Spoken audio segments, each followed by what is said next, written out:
Hello. Welcome to today's webinar. It's entitled Practical Data Protection Considerations for Businesses Post-Schrems 2. I'm Laura Gell. I lead McDermott, Will & Emery's privacy and cybersecurity practice. I'm based in Washington, D.C. office, although like many people here in the U.S., I am still working from my home.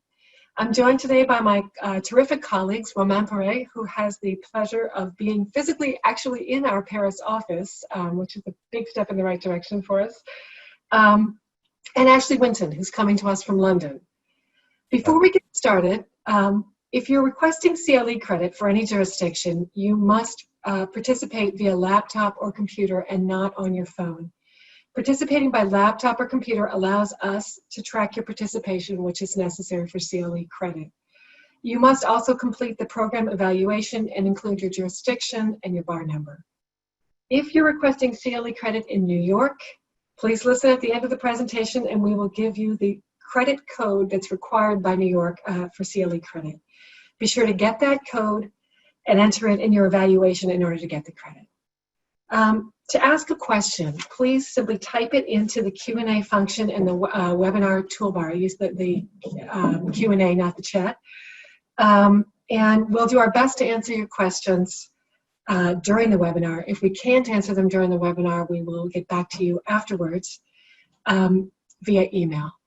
A recording of the webinar and the program slides will be distributed within a day or so as well. So, next slide, please. Our agenda today. So what's happened? What brings us here today? The background of Schrems 2, what the court decided last Thursday. What is, or maybe we should say was, Privacy Shield, and why was it held to be invalid? What should companies who had self-certified to the Privacy Shield or who are contracting with and co-parties to contracts with other companies who were subject to the Privacy Shield do now? What are standard contractual clauses and what did the court say about their validity going forward? What are there additional requirements that the court put in place for those using standard contractual clauses, particularly to protect data transfers between the EU and the United States? Some changes that the court ordered to the way data protection authorities operate, future questions, and then we'll try to save some time at the end for Q&A. To get us started, we're going to do just a little quick polling question.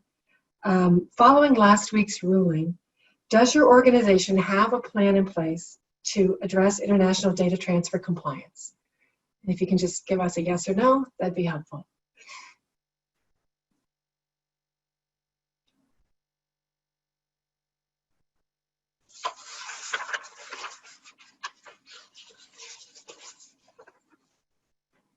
So I'll turn it now to Ashley to talk about what happened. Sure, thank you, Laura. So obviously I'm from London, I'm European, and I can only apologize. It's a terrible mess that we're in. For those of you that don't know much about this subject, you will know that it's a tenet of European data protection law that data is only allowed to leave Europe under certain circumstances. And the policy driver for that is straightforward. It would be trivially easy to send data to some foreign lawless country like America and then have them process the data in violation of European laws and send the data back. So the law in Europe has always said you must only allow data to escape from Europe if certain conditions are met. And then two of the most important mechanisms to allow that to happen is a thing called Privacy Shield and a thing called standard contractual clauses. And the result is, to many people's surprise, myself included, the Privacy Shield has been held to be invalid. Why was it a surprise? It wasn't even being discussed at the start of this case. It's just going to be added in the last minute. And then to everyone's relief, but not an entire relief, the standard contractual clauses have held to be okay, but subject to further considerations. Now, fortunately, those are not the only two methods of allowing the transfer to escape Europe. And so before we talk about them, I wonder, Romain, if you could talk about the other methods that you can use to allow data to leave Europe. Many thanks, Ashley, for just briefly, and Laura for briefly giving the eye view. What's important to have in mind is, as Ashley mentioned, that the principle under data privacy laws in the EU is that any transfer of personal data from Europe to outside Europe is prohibited, and that is something to have in mind. There are exemptions, and we are talking about the exemptions here. There are three sets of exemptions. The first one is adequacy decision, meaning in practice that the European Commission has jurisdiction to determine whether or not a third country provide adequacy to import data from Europe. And that is all about privacy shield, although it's about sectorial.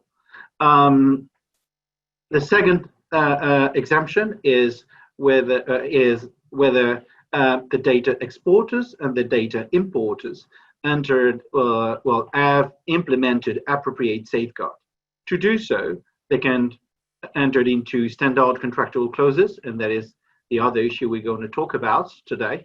There are three other alternative solutions considered as appropriate safeguards, which are the BCR, which you can implement a code of conduct, but for the moment it's still developing, and a certification.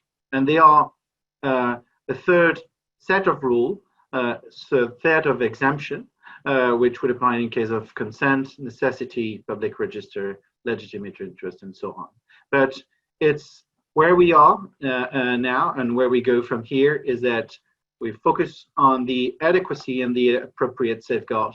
Will not pay much attention to the third sets of rules.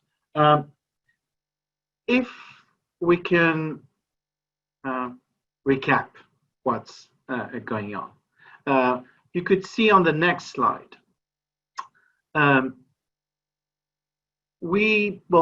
GDPR provides an adequate level of protection within the EU, and the adequate third countries, which there's Japan, there's Canada, there's Israel, Jersey, Andorra, and so on, and Iceland as well, for example. What happened is with the ruling by the European Court of Justice, Privacy Shield was sectorial. It applied on the entire territory of the United States, but it required to have entities certifying themselves to comply with the Privacy Shield program, and then they were allowed to import data. And with the ruling, with the decision by the European Court of Justice, what happened that the transfer to the United States from Europe moved from the adequate third country to the rest of the world somehow. And this is where we are now on that aspect. Then we can move to the Schrems, to the background, the court's decision. And Ashley, can you provide us with? I think that's actually me. Oh, that's Laura, sorry. It's okay. One of the other of us can talk about it. So how did we get to this moment? In 2013, you may recall that Edward Snowden leaked a number of secret official documents, US government documents, which purported to describe some of the US and international surveillance programs, including programs that were known such as by PRISM and Upstream. US companies, by and large, are subject to US laws, and some of them are subject to US laws that require them to enable lawful access to personal data, to US authorities, generally speaking, national security related authorities, for investigations related to national security. The programs that Edward Snowden revealed not just targeted surveillance where, it used to be you go and you'd get a warrant and you'd be seeking information on one individual or a small group of individuals. These programs, Snowden's information revealed, involve what they call sort of bulk surveillance, or in looking for certain information, the US government authorities are sometimes sweep up lots of other information about other individuals who are not the targets of the investigation. So Max Schrems, who's an Austrian who at that time was, I believe, a law student, got concerned that these personal data being transferred from Europe to these companies under what was then the privacy provision, was called Safe Harbor, was a precursor to the Privacy Shield, and it was a previous way that U.S. entities certified that they were adequately protecting the privacy of Europeans. Max Schrems got concerned that the representations under Safe Harbor, even if companies complied with those, they still wouldn't comply with European data protection law because that data could be subject to sort of bulk surveillance or any surveillance under these American national security laws. So Schrems brought a lawsuit that was known as Schrems 1, or is now known as Schrems 1. At the time, they didn't know there were going to be future Roman numerals attached to it. And he wanted to challenge the legality of those transfers under European data protection law to the U.S. Ultimately, the European Court of Justice agreed with Mr. Schrems, and Safe Harbor was invalidated back in 2015, I believe. And then after it was invalidated, there was sort of a scurrying around of U.S. and European data protection officials in the FTC and Department of Commerce in the U.S. And they came up with the format and the formula that became Privacy Shield. But in that interim, while they were working on Privacy Shield, many U.S. companies that had relied on Safe Harbor moved to other methods of permitting the transfers of personal data from Europe, including sort of broader adoption of the standard contractual clauses. So once Privacy Shield came into effect, a number of companies after that self-certified to the Privacy Shield. It was a self-certification process, but it was enforceable, compliance was enforceable against U.S. companies by the FTC. Even though the European and American authorities had gotten together and come up with Privacy Shield, Mr. Schrems still had some concerns, and some of his concerns, I think he felt were, and sounds like with some justification given the court's recent ruling, he was concerned that these alternative methods, the standard contractual clauses and Privacy Shield, still didn't adequately protect the right of Europeans not to be subject to U.S. government surveillance if they didn't have the right to even challenge it in the U.S. So he raised concerns about these alternative methods to the Irish Data Protection Commissioner.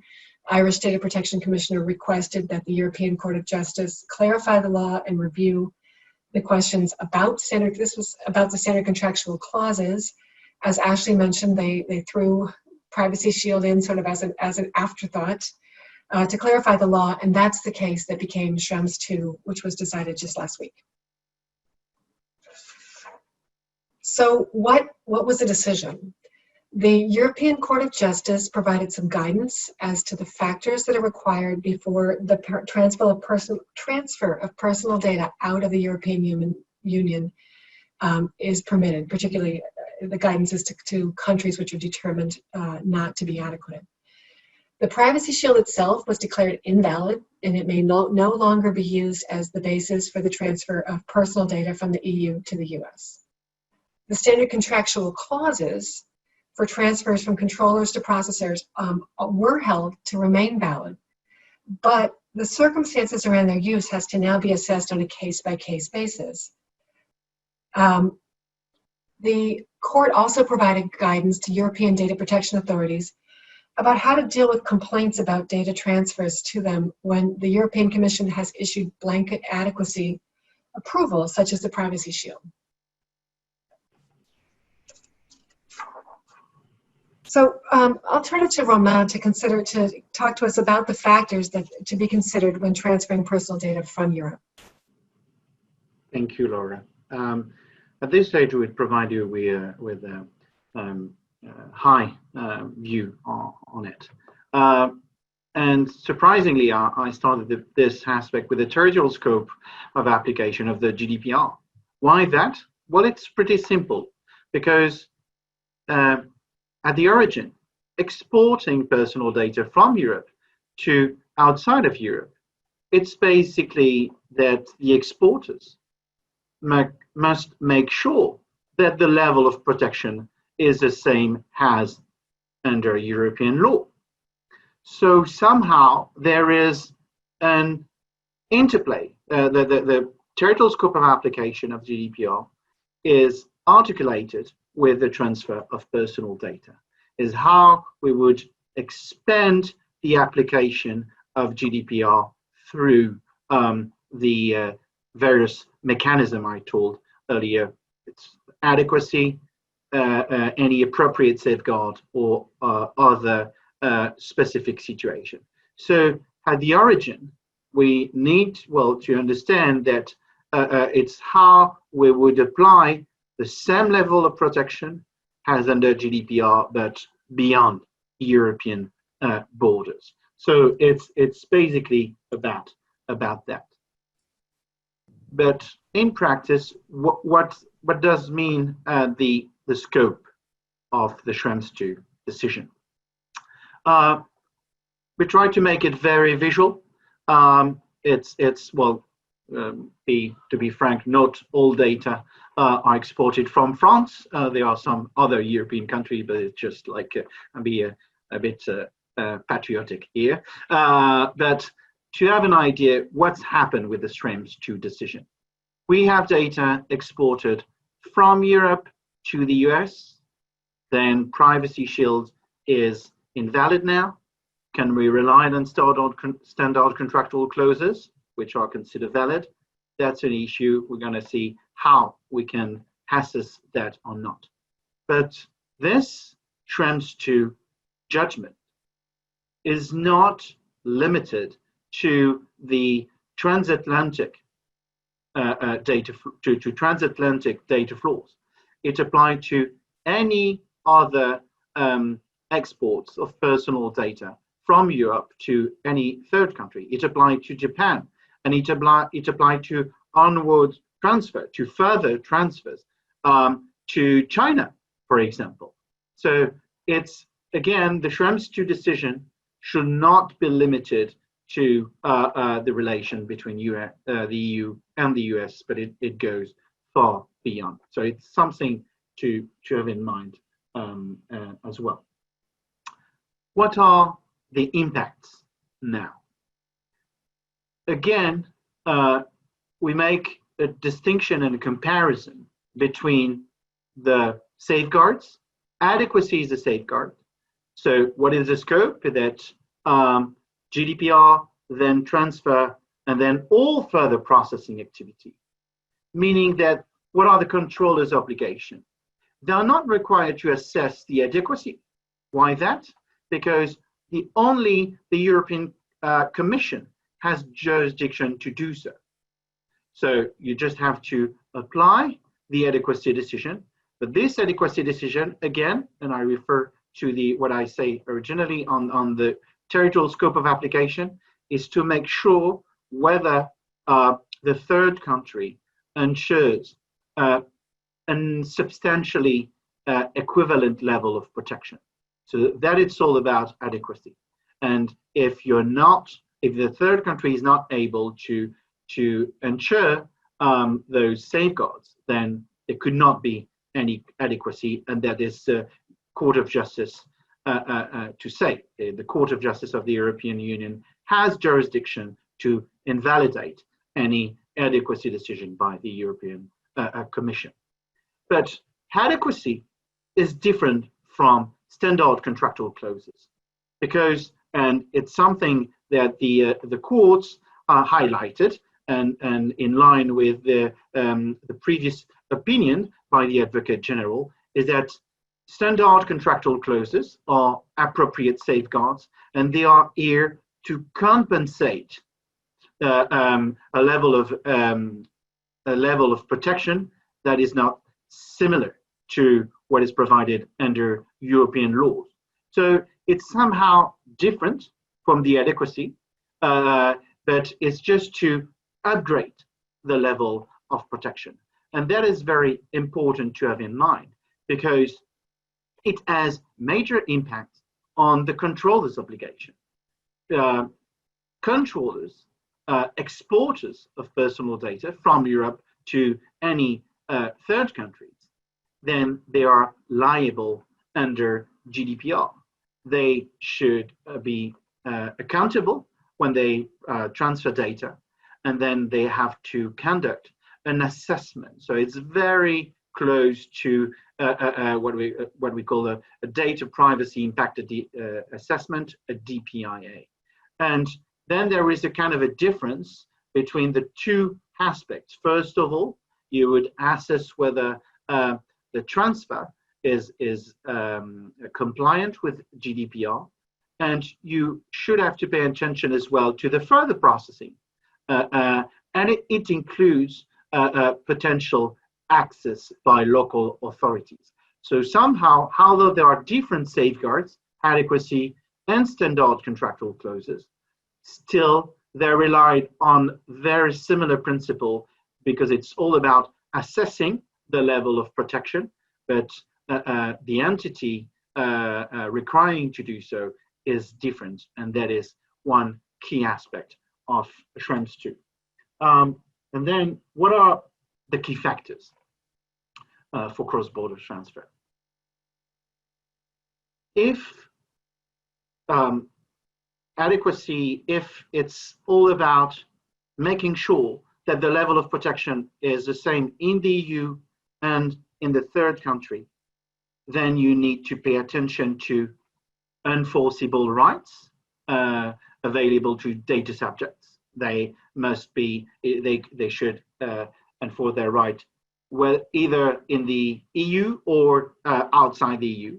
Then to do so, the exporters must pay attention to effective legal remedies available to data subjects. And at the end, do the data exporters have ability to suspend transfer in order to protect data subjects? So whether you're under, well, you pay attention to adequacy, standard contractual clauses, any other appropriate safeguards, and I would say specific situation as well. It's all about enforcement and all about effectiveness of the protection, the level of protection. And sorry. Following on that, why was the Privacy Shield held invalid? And I think Roman has captured it just right, which is that there were the European Commission considered ways in which U.S. government agencies, particularly national security and law enforcement agencies, can lawfully access personal data. There's a couple laws in particular that were of concern. Section 702 of the Foreign Intelligence Surveillance Act, which is known as FISA, is essentially a mechanism by which a government agency or a law enforcement agency can obtain a warrant from the FISA court. It's really in the national security realm rather than a regular law enforcement agency, I should say, seeking to wiretap communications between a foreign target and an American inside the U.S. And it can actually include foreign targets who are private citizens who aren't themselves suspected of any wrongdoing. And by virtue of that, the program may actually sweep up a fair amount of data and personal information associated with people who really are not, or incidental to what they're investigating. Similarly, the Executive Order 12.333 goes back to the Reagan era. It's from 1981, and it authorizes electronic surveillance by the NSA conducted overseas. And finally, Section 215 of the Patriot Act also allows the NSA to collect any tangible thing from third parties, like telephone companies, that might persuade the FISA court that the item was relevant to a foreign intelligence investigation. So you'll see a common theme among those, which is that they tend to address communications, sent via telecommunications or internet companies.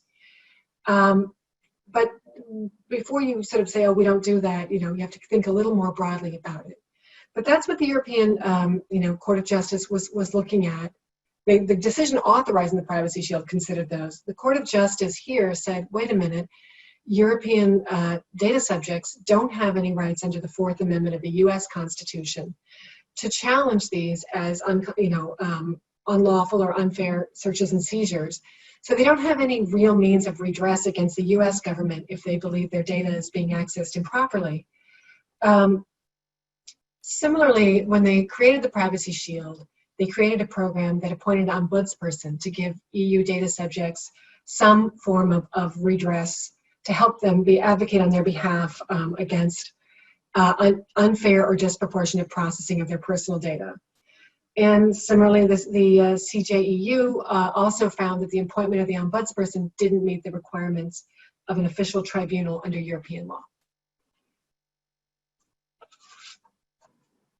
So who does this affect? And I think Ashley, Roman, and I will have more to say on this as we sort of talk about it as we get through the program. But certainly the 5,384, if I'm reading that correctly, companies who have self-certified under the Privacy Shield. Those are companies that put in place the safeguards that were required by Privacy Shield. They changed their privacy practices and did everything they were supposed to do, and then certified to the Department of Commerce and had their names placed on this privacyshield.gov list where you could look up and see who'd self-certified and who it was essentially then safe to send your data to. But not just those companies. Surely they have to reconsider their entire sort of data transfers from the EU to those companies. But also any companies or individuals in Europe that have been relying on the Privacy Shield certification of an entity, a company or an entity to which they send personal data. So if I'm a European company and I'm transferring data to a counterparty in the US, I've been comfortable all this time that they are essentially sort of an island of adequacy by virtue of the Privacy Shield certification. That's now gone. So there has to be some other way, some other basis put in place quickly to cover these transfers. And when I say quickly, I will say that when Safe Harbor was invalidated 5 years ago, there was a sort of a grace period under which companies could change their compliance practices so that they suddenly didn't go overnight from being compliant with an approved regime to having no protections in place. This time, the court was silent on whether there's a grace period. So that's another topic we'll be considering in terms of how quickly these changes need to be put in place. So what should organizations that are affected by this invalidation do? Oh yes, I'm supposed to ask more polling questions, which I have to read with my glasses. Is one of your group companies, or you as your sole entity or any of your entities on the Privacy Shield list? Did you self-certify? Or, second question, does one of your group companies transfer personal data from Europe to a company certified under the Privacy Shield? This is just to get a sense of how many of the participants on this webinar think this is an actual live issue for them in their contracting and in their data transfers. So what should you do if you are affected by the invalidation of Privacy Shield? Next slide, please, Sherilyn.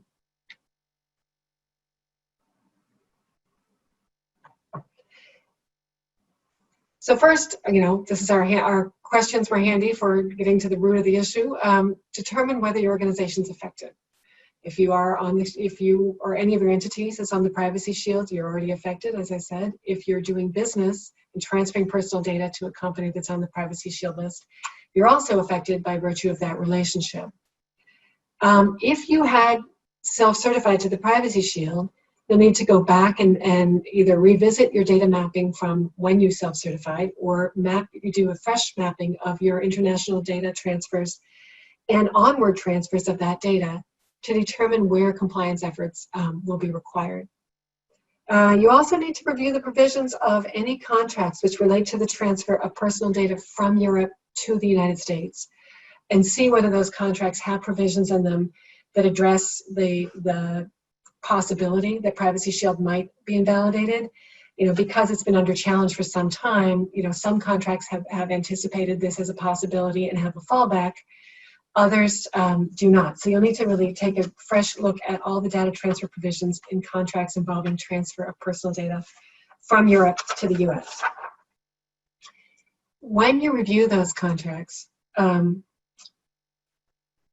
Oh, I guess I think I'm supposed to announce the results of this poll. Maybe I don't know whether you all can see them. I think you do. So in this group, about 61% say they're not affiliated with companies that self-certify to the Privacy Shield, and 39% say yes, they were on the list.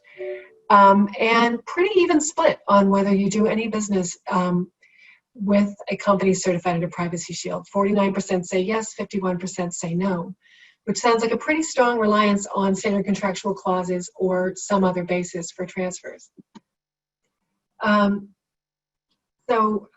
Next slide, Cheryl. So in the reviewing the contracts, consider all the possible data flows and whether you or the counterparty is now in breach of that contract by virtue of Privacy Shield's invalidation. Does the contract have language which deals with alternatives to Privacy Shield? Do you have sort of an automatic failover where you go to some other process?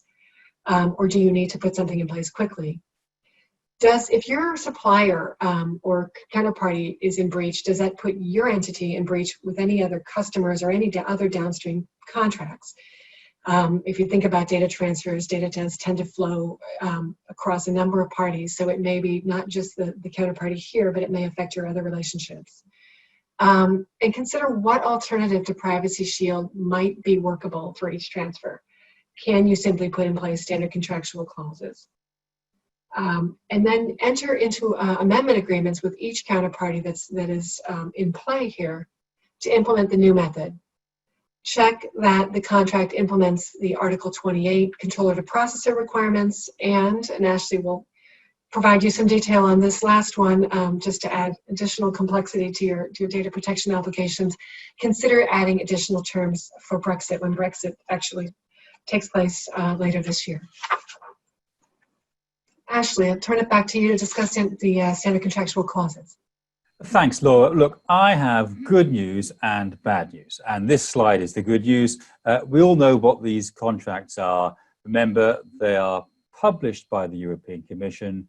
There's three sorts: controller to processor transfers, controller to controller transfers. In fact, there's two versions of that one, and that gives you your three. It's the controller to processor one that was discussed in the court last week, but the same comments apply equally to all of them. Standard form contract, here's one here. Everyone's filled it out, signed it. There are hundreds and thousands of these in existence, extremely, extremely common. And so the good news is the court looked at them and said, they're fine. Great. Why are they fine? Well, they're fine because they contain quite a sensible mechanism. And the mechanism is that if you're going to use them as the exporter, you check the laws and make sure you're happy with them. The importer, in this case, a company in the US, will check them, make sure they're happy with them. Any problems, the importer in the States will tell the exporter in Europe, and then you're supposed to stop doing transfers. And if the authorities are unhappy, they can say, stop as well. So it's got this gating mechanism. If there's everyone happiness in the laws in the destination country, the transfers will stop. So that mechanism the court found was okay. And actually, it also went on to say, and it knows there's a provision in the contract to say that on a stop or at the end of the contract, there's a contractual obligation to return the data that was exported to the States or the other country back into Europe. So that's good. The other feature to remember about these contracts is really important, is that data subjects have what's called third-party rights under these contracts. So if you have one of these contracts and you're in breach, and many people might be now, as we'll go on to explain, then all the individuals whose data you've got that's covered by the contract can go to a court and sue you for breach of contract, which is actually quite an easy lawsuit to bring. So it's got real teeth in that it's very easy to have a lawsuit against you if you have breached these contracts. That said, there's hardly any cases so far in Europe over these terms, despite them being so common. Good news. So what's the bad news? Well, that's on the next slide. The bad news was that they felt that actually well, reading between the lines, that this assessment of the laws in the destination country was not being done. And I would agree with that. I've never seen one yet. And so now the rule is you must do that assessment to make sure that the laws in the country you're sending the data to and the circumstances around that ensure that your data subjects can have, as Roman would say, equivalent protection to the protection they get under the GDPR in Europe. That's what they look for. And of course, as Laura's explained with the Privacy Shield, they found that was just not true, because for certain types of American companies, which are subject to lawful interception, there's actually foreigners, us Europeans, have no rights against that interception.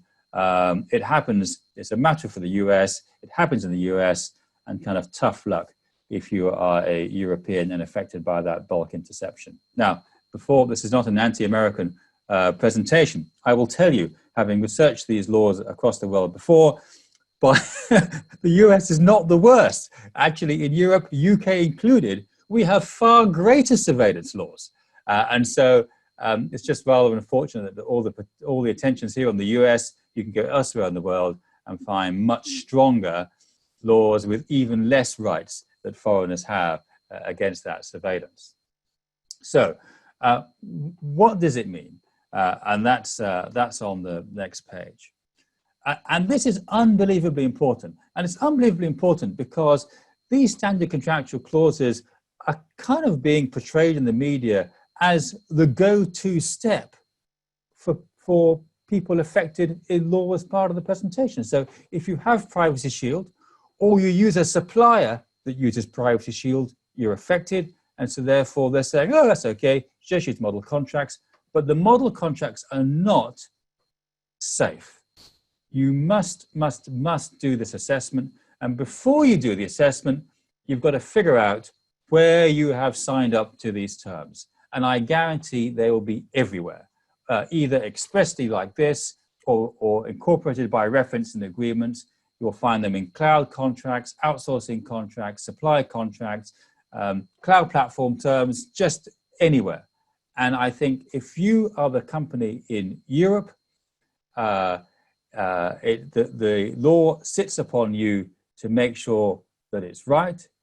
And as Roman explained in his slides much earlier, because of the way the GDPR has changed, the importer is also responsible. So now both the exporter and the importer are responsible at law for making sure this is right.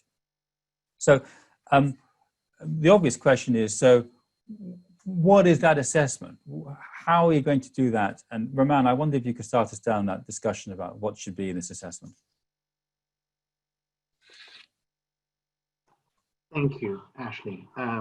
What are the change further to the Schrems 2 case? First of all, the assessment does not only rely on the data exporters or data importers, it relies as well on the data protection authorities. As I explained earlier, Schrems 1, and this is actually confirmed in Schrems 2, allocated the jurisdiction. Adequacy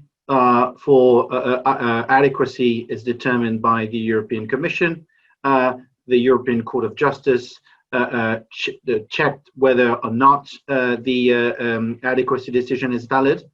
But what do the data protection authority? They have to assess whether or not in practice transfer are in compliance with the adequacy decision. So what are the impact from an operational standpoint? First of all, they would monitor application of the GDPR. Then, as a result, and it's very important, DPAs will handle complaints by data subjects. It's important to have in mind that it's not because, well, let's say the European Commission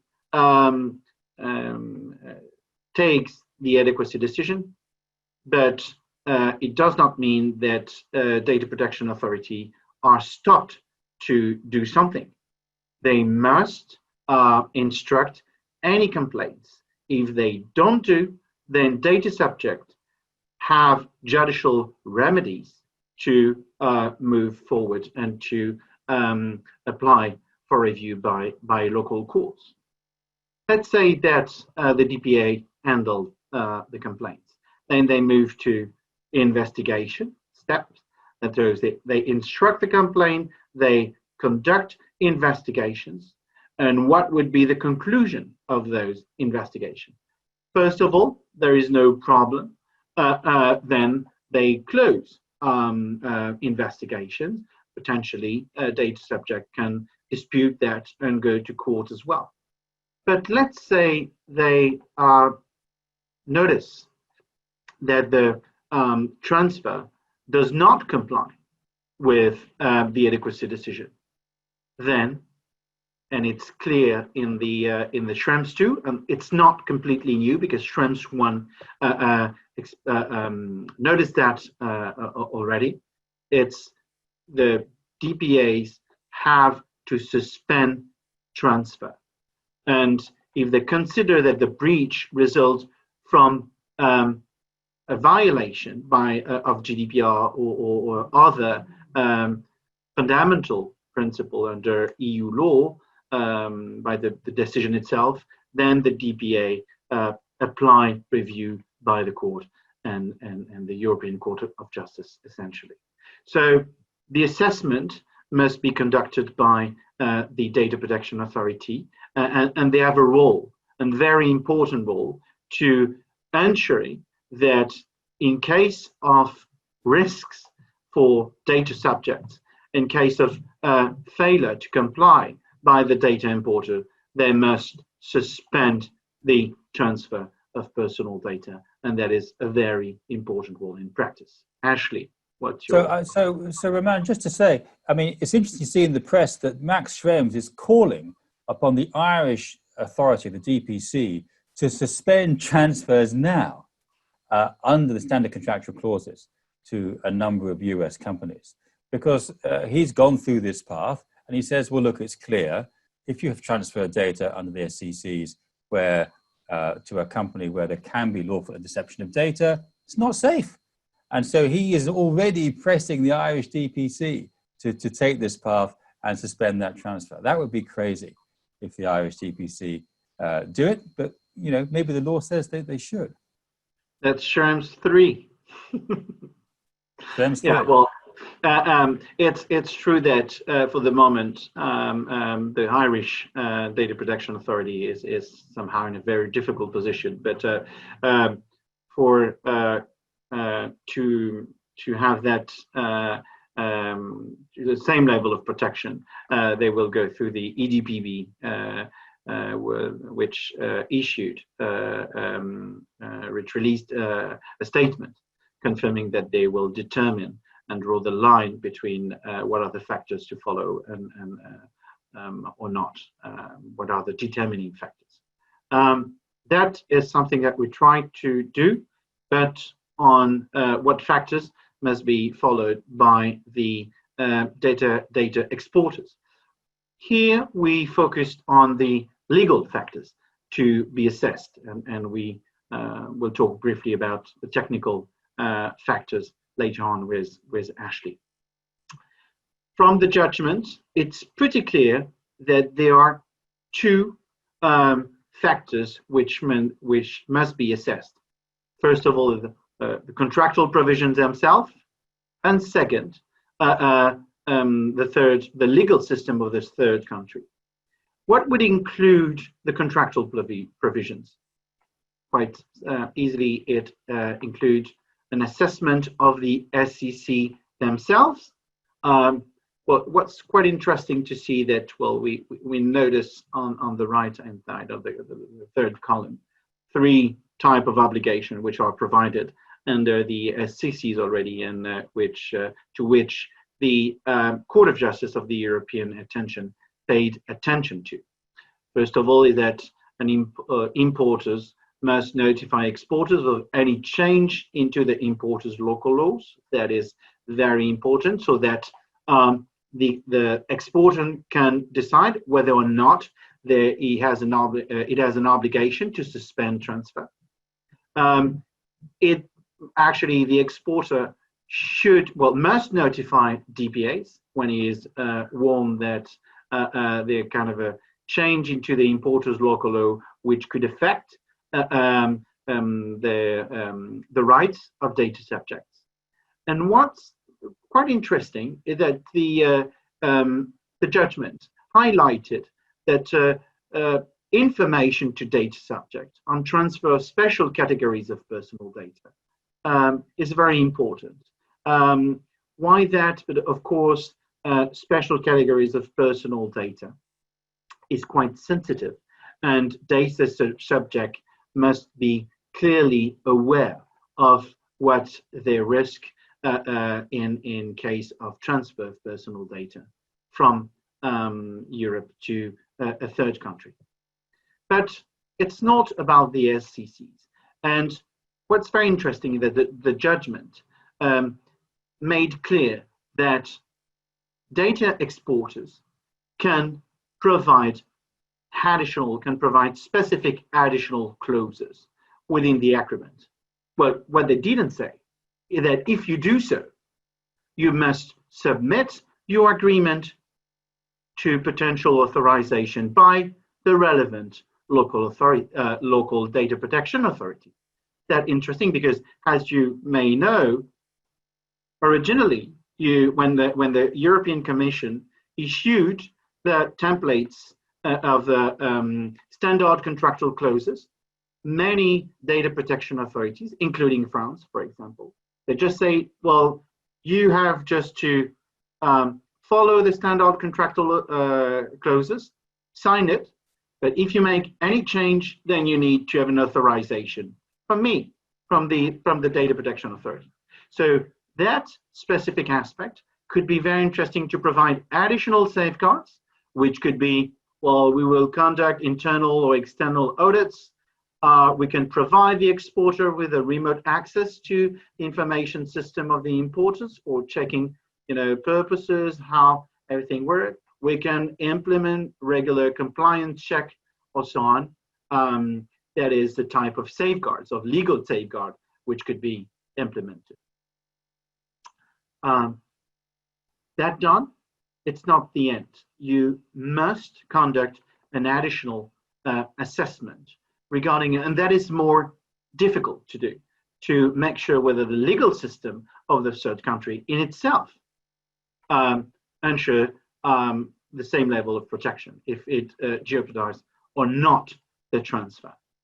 One key element is access by importers, local authority to the transferred personal data. What you can, what the factors which can be checked is, are local authority subject to administrative or judicial proceeding. It's very important to make sure whether judiciary is involved in checking whether or not access is possible and how it would be possible by administrative authority. So let's have an example. Egypt is about to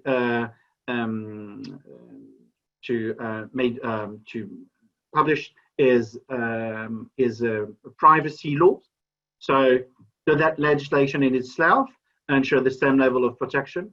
It's something that you have to assess as data exporters. But it's not only about the privacy law.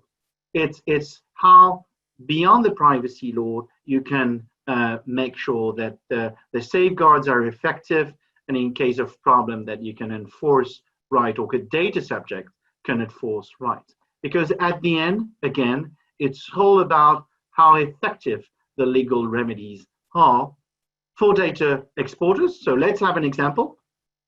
Egypt, again, they entered into a bilateral agreement, an international agreement with France, to make sure that French judgment can be enforced in Egypt. That's interesting in order to to be effective, to make data subject rights effective, to say, well, we have our data importers located in Egypt, which did not comply with this contractual obligation, how we can make that data importer comply. Then we have a judgment in France, we're gonna enforce it in Egypt. So that is the type of legislation, that is the type of civil procedure legislation. You can refer to international laws. That is the type of laws which are determining factors to assess whether or not data can be transferred on the ground of the standard contractual clauses.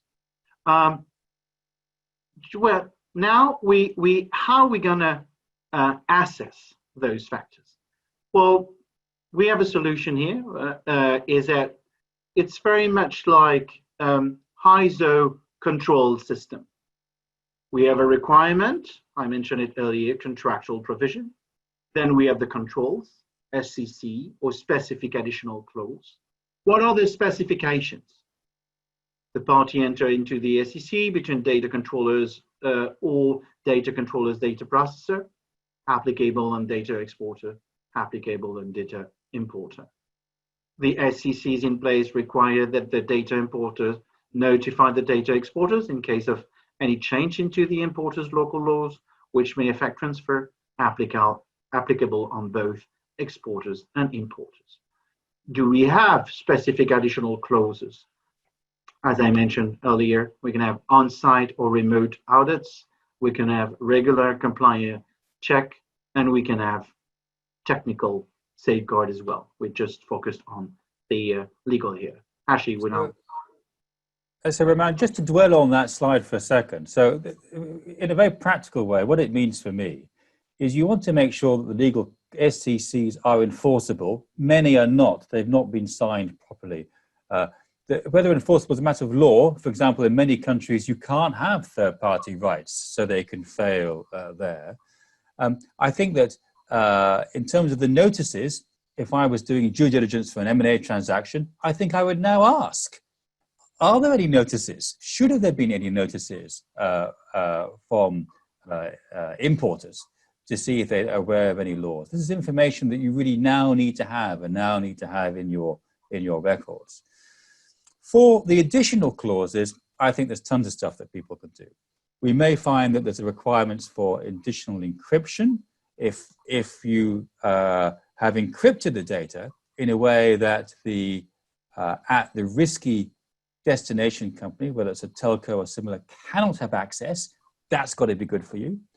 If you've reinforced the obligation, so the importer is giving cast hard guarantees that local law is not going to affect the processing, that's got to be a great thing to ask for.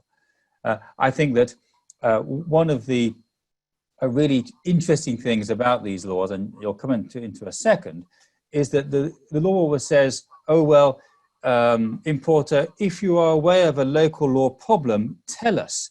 But as we all know, often case, the way the laws are written is that if a government requests access for your data, you are not permitted to tell anyone else. So you cannot give notice because that would be a breach of national security, right? So there's something you can draft around that. There's some really good called canary clauses. There's a brilliant way of drafting around that. So there's lots of really cool stuff I think you can add to your contracts to try and improve their enforceability.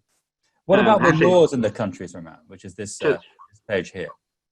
What a very interesting point is that the ruling itself mentioned the case you referred to, meaning that, well, because of national law, I'm not entitled as importer to warn why I will not be able to import data any longer.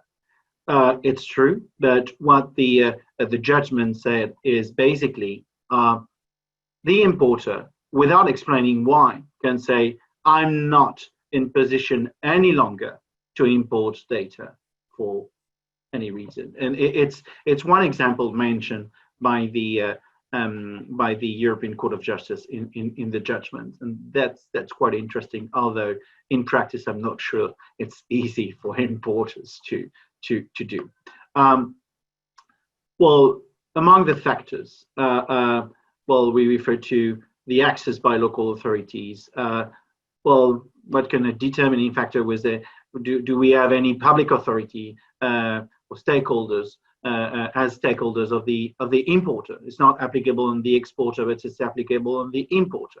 Is there any history of strong cooperation of the importer with local authority? That's very important as well to know. And it's something which could be assessed before signing the standard contractual clauses in term of track record somehow.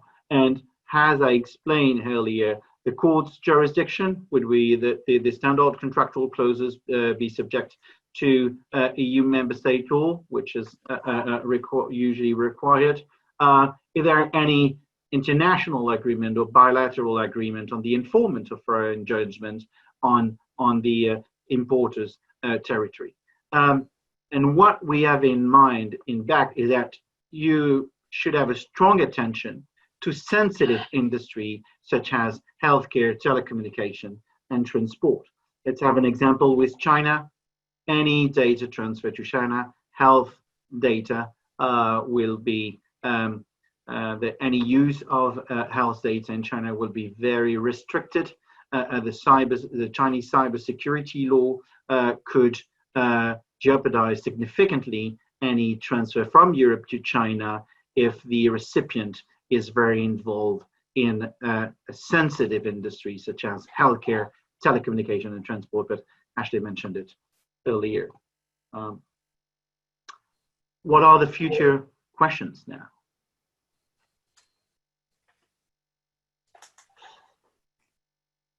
The future. Well, we've got a few minutes left, so let's talk about what is going to happen in the future. So I've got a question for you, Romain. What's going to happen to BCRs? My favorite thing, my favorite day is BCRs. Are they okay? Are they not okay? I think they could be questioned as well, because they are higher safeguards, but at the end, what happened in case of access by local authorities? So, but you know, they have been approved, specifically approved, and they're now getting approved by the EDPB, right? So yes. One hopes you get a certain degree of additional protection from them than you might have with standard contractual clauses, I would argue. Yeah, but we should wait for Max to dispute that as well. And then we've got, Laura, haven't we? We've got this other Swiss privacy certification. And as far as I can tell, it's still going. I think that's right. So far, it's still good, and it may very well be that the Swiss don't feel the need to pick the same fight with the U.S. right now, or that they may want to sit back and see how the modifications to the standard contractual clauses play out in Europe before changing anything with their privacy shield. And then you could have, presumably, a data version of money laundering. Can't we just send all our data to Switzerland and then send it to the States from there? That's got to be the best solution. I'm sure the regulators will not like that. But at the moment, it seems lawful. So quickly, Ashley, I think we're running out of time. Maybe you could address, I know we have a question about, quickly the new versions of the SCCs and what about Brexit? And then I think we may be close to time. Here we go. So very quickly. So there are new versions of SCCs. Remember, Denmark produced a set. There's a set lurking around in the back of the European Commission, which covers other types of transfers like processor to processor. And Microsoft famously negotiated their own set for their own products, Azure and 365 Enterprise. The majority of those still have the same formula as SCCs. So in my view, I'm not sure Microsoft necessarily agree with me, but you still need to do that assessment we're talking about to make sure those are safe. So that's what I'd recommend for those other versions. And the new SCCs, let's see what happens to them. They were supposed to be arriving about now, and I would predict we will see some Q3, Q4 this year. I'm going to interrupt you briefly, Ashley, to read the New York CLE codes. I know it's important to some of our attendees who need to get off at the top of the hour. The code is ROSE, like the flower, ROSE 20. ROSE 20. Right, Ashley, sorry, back to you. Now, one of the other questions I see we've had on the chat is about Brexit, and that's handy. We've got a slide about Brexit, which is next. And for the person who's asked about Brexit, the situation is this. At the moment, you can send data from the UK to Romain and the rest of continental Europe without difficulty. It's the getting the data back is the problem on the next slide. And so the problem is that the UK will be seen as a third country, just the same as the US after December 31. All those problems we talked about, surveillance laws, we have those in the UK and more. And so it's really putting to peril the chances of the UK getting adequacy in the same way as Israel or Australia and so forth. And so again, for that transfer back, we're going to be relying upon the derogations, BCRs, or the standard contractual clauses, but again, with this assessment that you need to put in place. So that's what's going to happen after December. More pain, I'm afraid.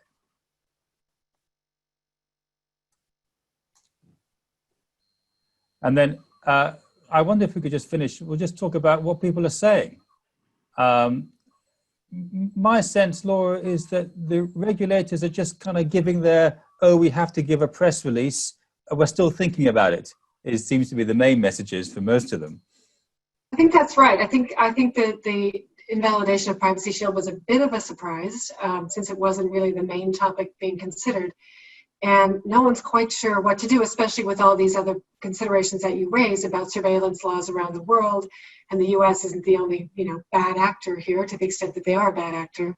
So I think everyone's treading water a bit, and probably the European regulators and I know the Americans are seeking to confer quickly to see what they advise. And then, but the quote that I liked was actually on the next page, which is the early view in the US from Wilbur Ross, Mr. Ross, is business as usual. We're going to carry on doing Privacy Shield.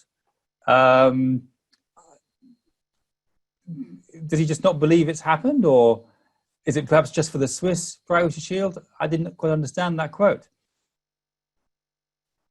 I'm not sure I do either, but I think that's sort of a status quo. Maybe it's reflecting the FTC's commitment to enforcing Privacy Shield or enforcing some protections. Maybe just as a show of good faith to Europe. Not really clear what's going on there. And so, lastly, the website to keep an eye on, that I'm keeping a very close eye on, is Ireland. Because if Max Schrems is now publicly saying that the Irish Data Protection Authority, the DPC, must take action and must stop transfers to certain countries, certain companies and countries, that's the website we've got to see, because that's where they're at the heart of all this. So keep an eye on that. No news there, but there is news, Romain, I see from Berlin. The German data protection authorities, of which there are a number, often have slightly crazy views, but the best I can tell is that my German is not good, but they seem to be saying that we are not allowed to send data to the US at all. Could that be true? Or is it just an early German reaction? Or at least to the US cloud providers, to the US via companies or entities that might be subject to these surveillance laws. Now, if I was a cynic, I would say it's quite interesting that there's a whole new cloud program called Gear X that's being promoted by the Germans, where they want to have a competitor to the US cloud industry. So it's just very convenient timing that the regulators say you can't use the US cloud, but look, here is a new European cloud system. So actually, we would reply to Mark's question about having the Court of Justice and Data Protection Authorities already said that US does not provide adequate safeguards. It is true, but only to a limited number of sectors. We could transfer employees' data relying on standard contractual clauses. It's again, it's not completely general from a potential our understanding, and it's as Laura explained, the cloud. It would apply to the cloud, and the German may have a strong reaction. So we are now over time. We apologize for going over the overtime. We thank you all for joining us. Roman and Ashley, thank you for sharing your thoughts and insights with us today. We're sorry we didn't get to answer all the questions, but if you've submitted them via the Q&A, we'll be happy to answer them by email. One more time, the New York CLE code, ROSE20, R-O-S-E 20. And this concludes our webinar. Presentation materials from the program will be sent to you via email within the next day or so and available on our website, www.mwe.com. Thanks for joining us.